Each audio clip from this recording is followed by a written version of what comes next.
पुंडलीकवरदा हरिविठ्ठल श्री ज्ञानदेव तुकाराम सद्गुरु समर्थ त्र्यंबकानंद महाराज की जय।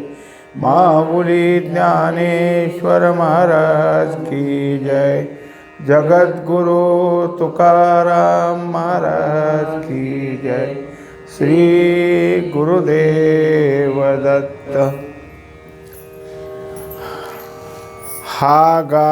गाव रसे भरले, पाणी पाठी पाय देत आले, ते गंगा काय म्हणितले परते सर।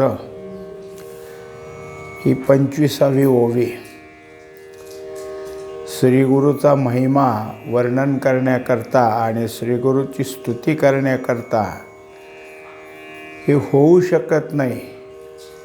त्यामध्ये जो काही सेवकपणा आहे तो जो काही आहे तो कमी पडेल आणि स्तुती श्रीगुरूला आवडणार नाही।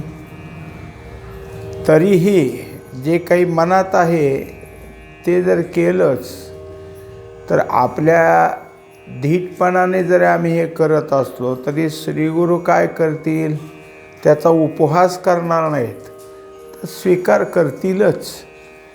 त्याच्याकरता उदाहरण आलं की जसं गावाच्या कडेने वाहणारी ओहळ, तिच्यात अनेक प्रकारची घाण असते आणि त्या घाणीसह ते पाणी वेगानं वाहत वाहत गंगा नदीच्या चालत असलेल्या पाण्याच्या पात्रातून त्याच्यावरून गेलं वाहत। म्हणजे गंगेच्या ठिकाणी आलं तर आहेच, पण पाण्याचा प्रवाहामुळं वरून निघालं। याचा अर्थ काय, गंगेला जे काही शुद्धता आहे ती शुद्धतेवरनं हे पाणी गहाण निघून चाललं। तरीही गंगेनं काही त्याला सांगितलं नाही की सरक बाजूला येऊ नको, माझ्यात मिसळू नको, मी एवढी पवित्र आहे तू कसला अपवित्र आहे, काही नाही। त्या आलेल्या पाण्याचा त्याच्या असलेल्या सगळ्या दोषासह स्वीकार केलेला आहे। जी भृगूचा भृगूचा कैसा अपकारू, की तो मानोनी प्रियोपचारू, तोषेची ना शारण धरू गुरुत्वासी। एकंदरीत पाहिलं तर एक आपल्याला माहीत आहे की भृगु ऋषीने काय केलं की महाविष्णूला लात मारली होती। वास्तविक पाहता केवढा अपराध आहे की एवढ्या श्रेष्ठ भगवंताला लात मारणं म्हणजे केवढा तरी अपराध आहे यार। पण त्या अपराधाला अपराध न मानता प्रिय मानलं। तो एक काय आहे की आपल्या ठिकाणी भूषण आहे असं भगवंतानी ठरवलं आणि तेव्हापासून काय केलं तर त्यांचे जे काही चरण आहेत वक्षस्थळावर उमटलेले त्याची पूजा केली। म्हणजे जसं आपण गंध लावतो कपाळाला तसं छातीलाही लावतो, कारण भगवंतानी त्या पायांना त्या उमटलेल्या चिन्हाला रोज पूजा केलेली। म्हणजेच त्यानं गुरुपद दिलं, कारण श्रीगुरूच्या चरणाची रोज पूजा करायची असते। त्याप्रमाणे या चरणाची रोज पूजा होत असल्यामुळं भृगु ऋषींनी लात मारली असली तरीसुद्धा तो आपल्यावर केलेला उपकारच आहे असं भगवंतांनी ठरवलं। की अंधेरे खतेले अंबर, झाले या दिवस नाता समोर, तेणे तया ते परासर म्हणितले काही। आता रात्रभर केवढा तरी अंधार होता आणि काही वेळेला असं आहे की दाट अंधार असतो सूर्योदयापर्यंत, कारण काय आभाळ वगैरे आलेलं असलं म्हणजे जे आकाशाची निवळलेली जी प्रभा आहे ती सुद्धा झाकली जाते आणि मग अंधारच राहतो सूर्योदयापर्यंत। मग आता सूर्य उगवायला ना अंधार असायला गाठ पडलेली जरी असली तरी सूर्यानं अंधाराला काही त्याला तुसरक म्हणलं नाही, त्याला त्याच्या प्रकाशात रूपांतर केलं, त्याच अंधाराचं प्रकाशात रूपांतर केलं। तेणे तया ते परासर म्हणितले काही. पलीकडं सरक काय म्हणलंय का? इकडं तिकडं जाऊन जाऊन कुठं जाईल अंधार? त्याचं प्रकाशात रूपांतर होतं म्हणून तो आहे तिथंच आहे. तेवी भेद बुद्धीची तुळे, घालोनी सूर्यश्लेष्माचे कांटाळे. तुकिलासी ते एकी वेळे, उपसाही जोजी. आता इतके उदाहरणं दिली ना, आता त्या उदाहरणानंतर काय ह्यांना म्हणायचं आहे? तेवी मी तुमची जी काही स्तुती करतोय, तुमच्यावर जे काही रूपक केलं, ते रूपक सगळं कसं झालं तर भेदबुद्धीनीच झालं आहे. म्हणजे श्रीगुरूला या चालू मंगलाचरणामध्ये श्रेष्ठत्व सांगायला सूर्याची उपमा दिली. हे कोण आहेत? ज्ञानसूर्य आहेत. गुरुदेव हे सूर्यच आहेत. तसं पाहायला गेलं तर जे काही आहे उपमेय आणि उपमान, याच्यामध्ये तुलना तरी असली पाहिजे ना. तर ती तुलना कशी? म्हणून मग सांगितलं की एका पारड्यात तुम्हाला जे काही दिलेले सूर्याचं रूपक केलेलं ते ठेवलं आणि एकीकडं तुम्ही. तर हे पण या प्रकारची तुलना होईल कशी? कारण तुमचं श्रेष्ठत्व हे अतिशय काय आहे? श्रेष्ठच आहे. तरीसुद्धा तुकिलासी ते एके वेळे उपसाही जोजी. तेव्हा आता हे जे काय माझ्याकडून झालं आहे ते घ्या सहन करून.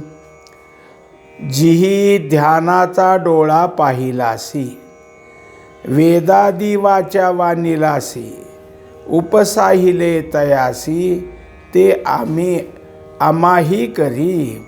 आता एकंदरीत दुसरा एक प्रकार दिला की जसं ध्यानामध्ये श्रीगुरू येतात. श्रीगुरूचं जे काही रूप आहे ते आपल्या डोळ्यापुढं दिसतं. मग आता तिथं जसं तू काही क्षणभर म्हणा, भासाने म्हणा, श्रीगुरूनं आता तुम्ही त्या ध्यान करणाऱ्याच्या ध्यानात गेलाच का नाही? थांबला तिथं जाऊन. दुसरी गोष्ट, तुम्ही किती श्रेष्ठ आहेत हे वेदानंसुद्धा त्याच्या वाचेनं तुमचं वर्णन केलंच आहे. तेही तुम्ही ऐकलं. म्हणजे ह्या ध्यान करणाऱ्याच्या ध्यानामध्ये तुम्ही गेला आणि त्याची ध्यानाची जी काही सफलता असेल ती केली. वेदानं केलेली तुमची स्तुती, ती वाचासुद्धा तुम्ही काय केली? घेतली सहन करून. मग आता मीच केलेली एवढी स्तुतीच करा सहन. हे सगळं तुम्हाला अगोदरपासून सहन करायची जर सवय आहेच, तर ते आम्हीही करू. मग त्यांनी केलं आहे ते मी सुद्धा केलं आहे किंवा करतो आहे. याच्यासाठी तुम्ही आता काय करा? त्याचा तुम्ही स्वीकार करा. तुम्ही जे काही असेल ते तुम्ही स्वतःच्या ठिकाणी काही असो त्याचं तुम्ही सहन करून घ्या.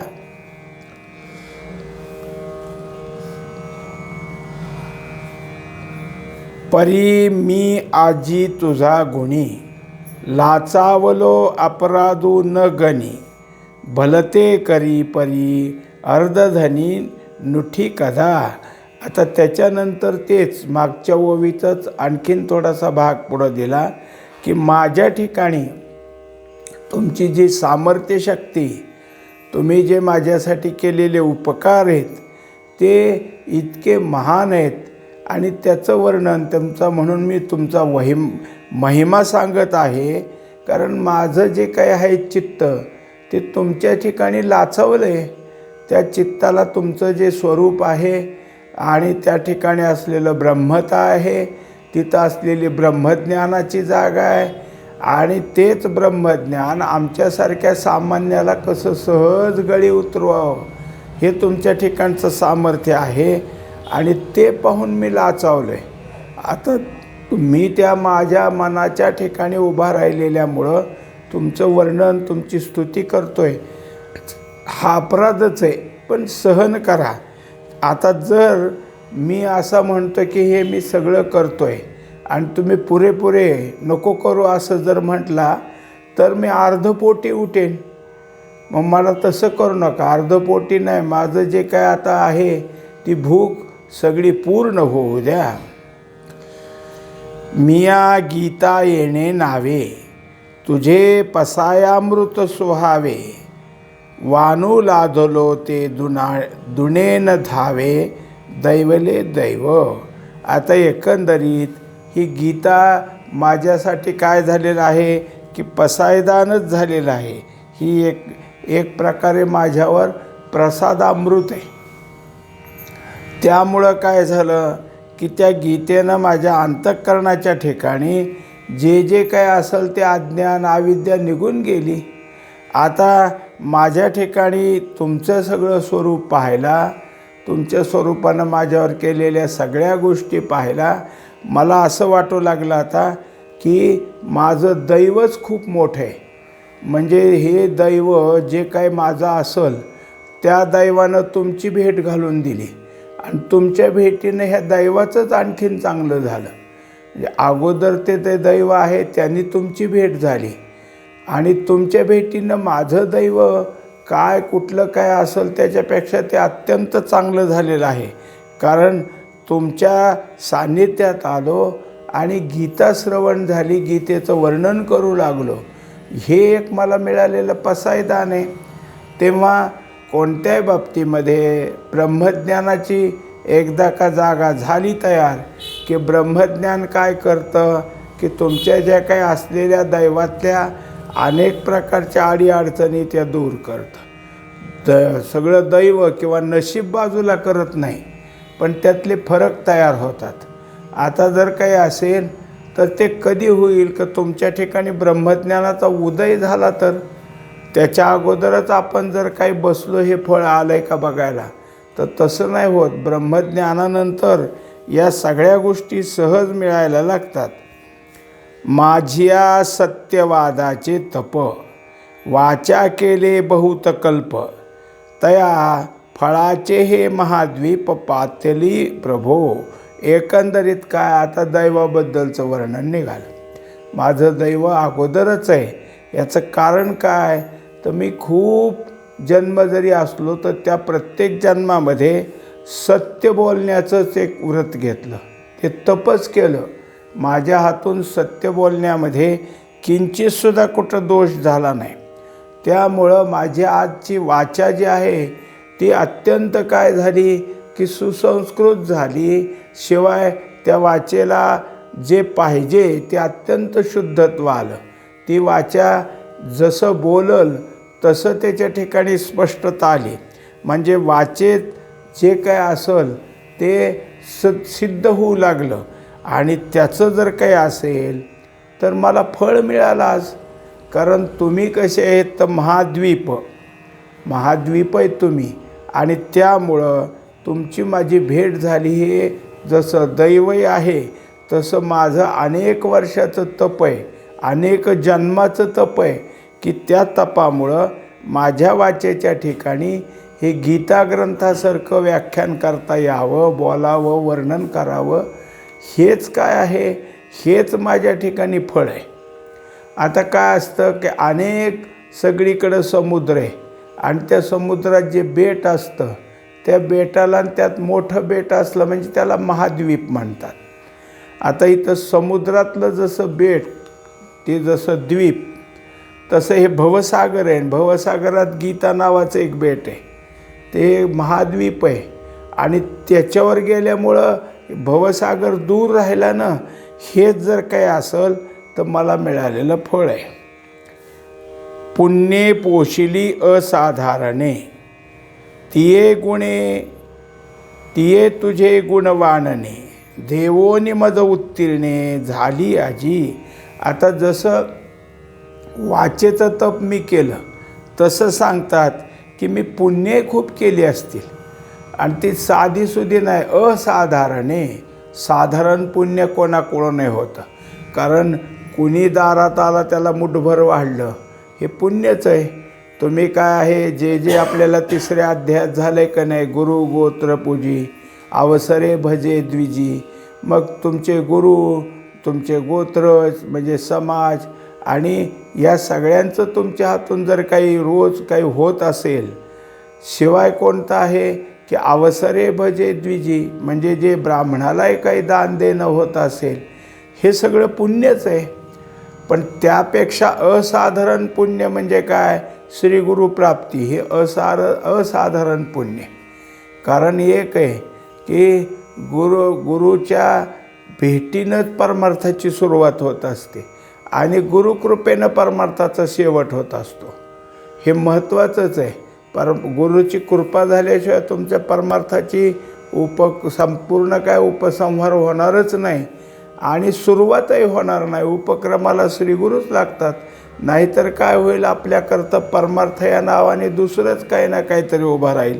हे सगळं जर काय असेल तर अनेक पुण्य झालीत म्हणून तुमचं गुणवर्णन करता आलं आणि त्या गुणवर्णन करण्याचं तुमची भेट आणि गीता ग्रंथ हेच मला फळ मिळालेलं आहे. म्हणजे ते माझ्या या पुण्याईचं आणि त्याच्या अगोदरच्या ओवीत सांगितलेलं माझ्या सत्यवादाच्या तपाचं हे फळ आहे. जी जीवित्वाचा आडवी आतुडलो होतो मरण गावी ते अवदसाची आगवी फेडिली आजी. आता ही ओवी महत्त्वाची की जसं आपल्याला जसं काय आहे श्री गुरु सान्निध्यात ज्ञानाची जे क्रम आहेत, ज्ञानाची जी एक एक बाजू आहे ते आपल्याला कळायला लागते. तसं आपण ह्या जीवनावाच्या अरण्यात गुंतलो होतो आणि त्यामुळं तिथं काय आहे सगळंच अरण्यात आलं म्हणजे सगळे काय आहे विघ्नच न, आणि त्या विघ्नानं मरणच येत होतं. मग हे सगळं जर आहे तर माझं हे सगळ्यात महत्त्वाचं काय आहे तर भय नाहीसं केलं. आणि दुसरी गोष्ट काय आहे तर सगळ्यात मी ह्या ज्या काही गुंतलो होतो जीवरूपी अरण्यात त्यातून तुम्ही दूर केलं. ही जी काय आहे याला काय केलं, एक नाव दिलं. जसं काय असतं की अतिशय वाईट स्थिती असली म्हणजे त्याला अवदशा म्हणतात. कारण आपण ज्या स्थितीत आहे ती दशाच आहे. पण दुर्दशा अवदशा ही एक शब्दच आहे. अवदशा म्हणजे खाली खाली जाण्याची दशा. हे सगळं आमच्याकडं आत्तापर्यंत होतं. पण फेडिली आजी आता आमची सगळी जर काही असेल तर दशेत पालट झाला आणि ऊर्ध्व दशा प्राप्त होऊ लागली.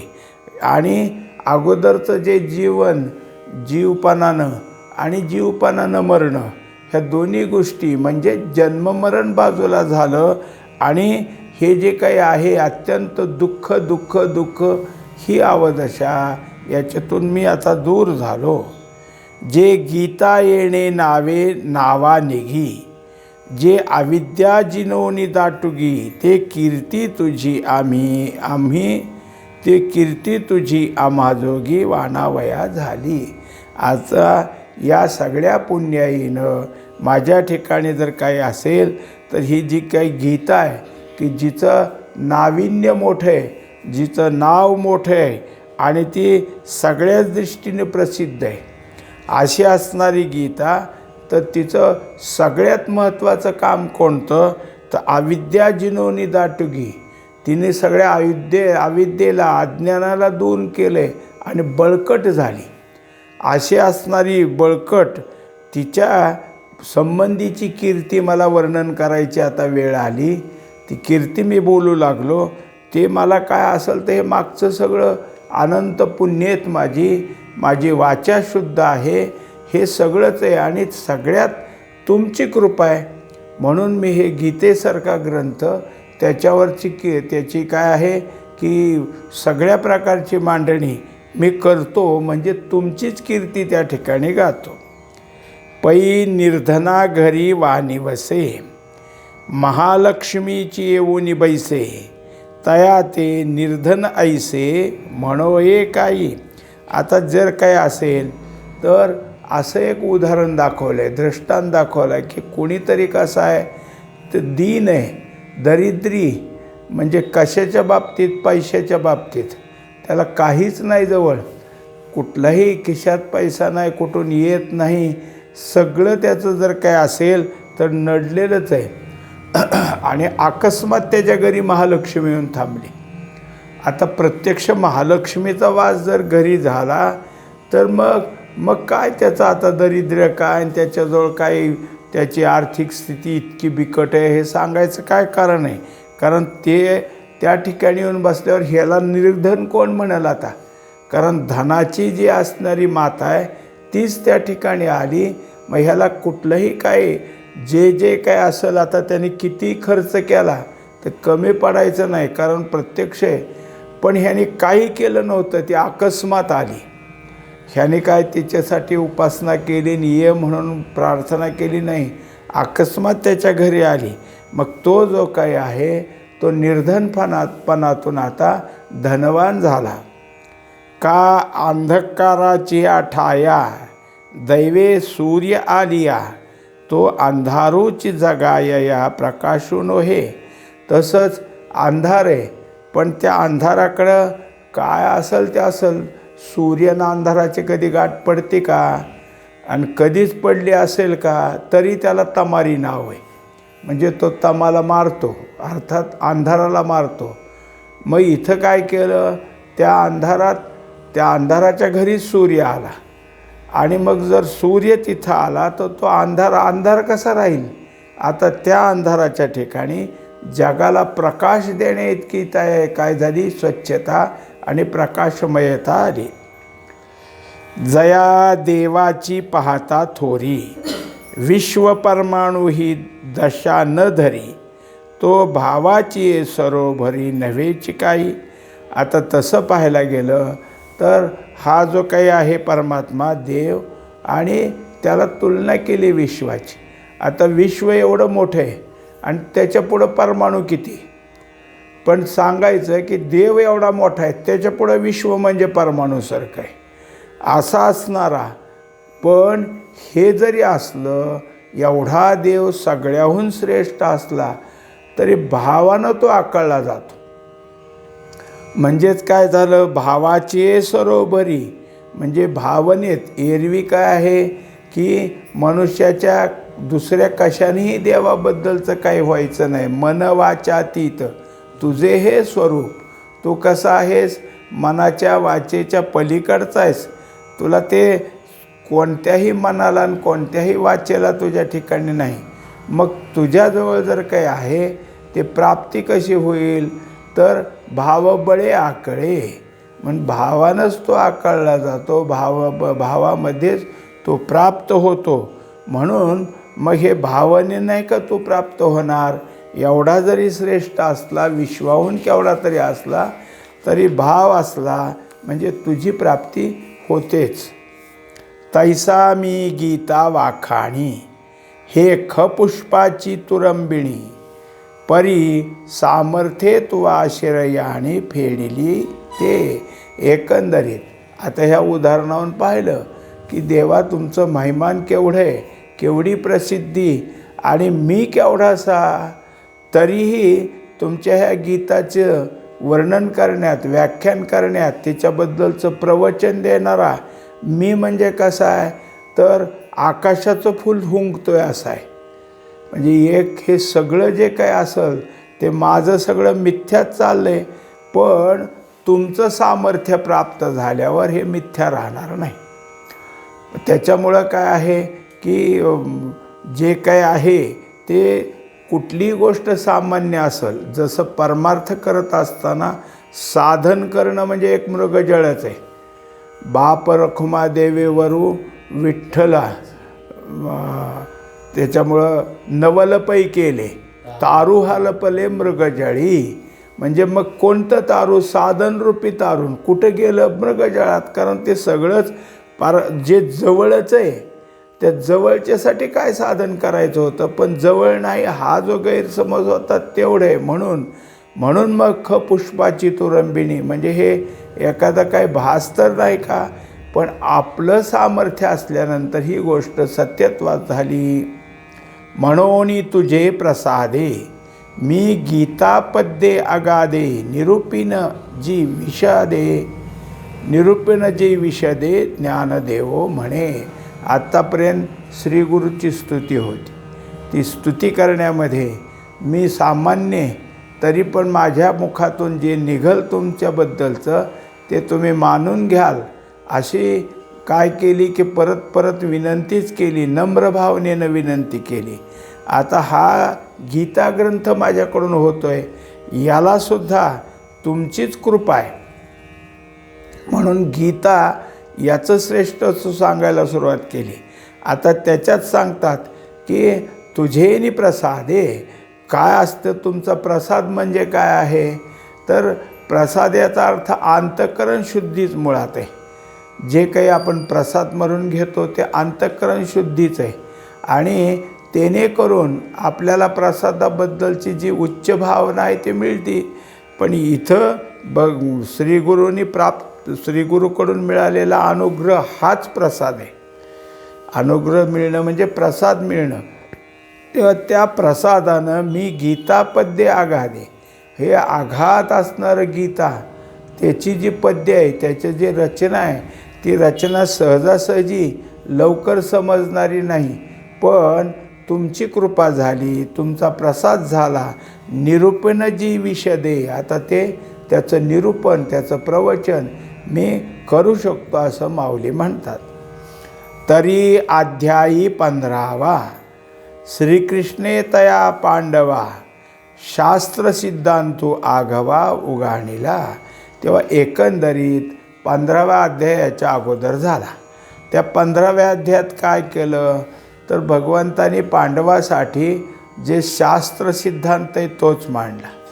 शास्त्र सिद्धांतामध्ये शास्त्राने काय केले की एक परब्रह्मच आहे आणि त्या परब्रह्माच्या सगळ्या ज्या काही आहे स्फुरण, त्याची जी काही सामर्थ्य शक्ती, त्या सामर्थ्य शक्तीवर हे सगळं आहे. पण आता असं आहे की कोणत्या गोष्टीची शक्ती किती आहे, तिचं काही ना काहीतरी क्रिया झाल्याशिवाय कशी लक्षात यायची. एखादा माणूस आहे आणि नुसताच बसला आहे, त्याला मग काय करावं, आपल्याला काय ओळखायला येतं त्याचं काय. पण तो चांगल्यापैकी मृदंग वाजवायला लागला तर अरे यांच्या अंगात हा गुण आहे, मग त्यांनी मृदंग वाजवण्याची क्रिया केली. म्हणून हा सगळा जो काही असेल तो शास्त्र सिद्धांत मांडण्याकरता 15व्या अध्यायात काही रूपक करावं लागलं. आणि त्याच्यामुळं भगवंताच्या संबंधामध्ये त्याची जी असणारी श्रेष्ठता आहे ती स्पष्ट झाली. जे वृक्षरूपक परिभाषा केले उपाधी रूप आशेषा, सद्वैद्ये जैसे दोषा अंगलीना. एकंदरीत या 15व्या अध्यायात काय केलं तर संसाररूपी वृक्षाचं रूपक केलं. ही परिभाषा करून म्हणजेच उपाधीचं वर्णन केलं. एका उपाधीत क्षरपुरुष कसा अडकला आहे, दुसऱ्या उपाधीत तो अक्षरपुरुष कसा, म्हणजे एक कार्य दाखवलं आणि दुसरं कारण दाखवलं. हे दोन्ही जे आहेत या दोन्हीला सांगून काय केलं तर सगळ्यात महत्त्वाची गोष्ट आहे की कोणता दोष आहे आपला, त्याचा जे असेल त्याचं स्पष्टीकरण झालं. म्हणजे असं सांगायचं आहे की जसा एखादा मनुष्य आजारी, काहीतरी महादुर्धर त्याला आजार आहे, पण चांगल्या प्रकारच्या वैद्याकडे गेला आणि त्यांनी नाडी तपासून सांगितलं की तुम्हाला अमुक अमुक अमुक झाले, तुमचा अशा तऱ्हेचा आजार आहे. तसं झालं ह्या गीतेनं. या संसाररूपी आपण त्यात जे काही गुंतलो आहे तो आजार आहे आणि तो आजार दूर करण्याकरता मग काय उपाय असावा. आता जसं एकदा आजाराचं निदान झालं की औषधाचं निदान होईल, तसा हा जो काही आमच्या ठिकाणचा आजार आहे तो स्पष्ट झाला. त्या आजारामध्ये आपल्याकडून ज्या ज्या गोष्टी काय असतं की मनुष्याच्या ठिकाणी आजारीपण असतं, कोणत्या प्रकारचं का असना, त्याला जो आजार आहे आणि होतं कसं की त्याला तेच खावंसं वाटत असतं, तेच करावंसं वाटतं. नेमका आजाराच्या विरुद्ध त्याचं वागणं चालू होतं. त्यामुळं तो जो काही आहे तो आणखीन बळावतोच, कमी होत नाही. औषध जरी दिलं आणि त्या वैद्यांनी पथ्य सांगितलं तरी हा काय करतो, एवढं तेवढं घेतलं म्हणून काय होते असं म्हणून परत तेच काय आहे करतच राहतो. तसं आम्ही आमच्या ह्याच्या ठिकाणी या सगळ्यामध्ये संसाराचा त्रास आत्तापर्यंत झाला नाही का, कधी दुःख कळलं नाही का. पण दुःख असून कळून त्यातच जातो. ते कोणामुळं जातो, ते जसं त्या रूपकातून त्यातल्या काय आहे की क्षर उपाधीने अक्षर उपाधीने आम्हाला ते स्पष्ट करून दिलं. तेच प्रकार आम्हाला काय आहे की 15व्या अध्यायात भगवंतानी मांडला. म्हणजे आमची जी दोषाची जागा आहे, जसं आत्ताचं उदाहरण पाहिलं की वैद्यानं तपासणी करून आपला दोष शोधून काढला, तसं आपलं कुठं चुकलं आहे ते भगवंतानी शोधून काढलेलं आहे. पुंडलिक वरदा हरी विठ्ठल, श्री ज्ञानदेव तुकाराम, सद्गुरु समर्थ त्र्यंबकानंद महाराज की जय, माऊली ज्ञानेश्वर महाराज की जय, जगद्गुरु तुकाराम महाराज की जय. श्री गुरुदेव दत्त.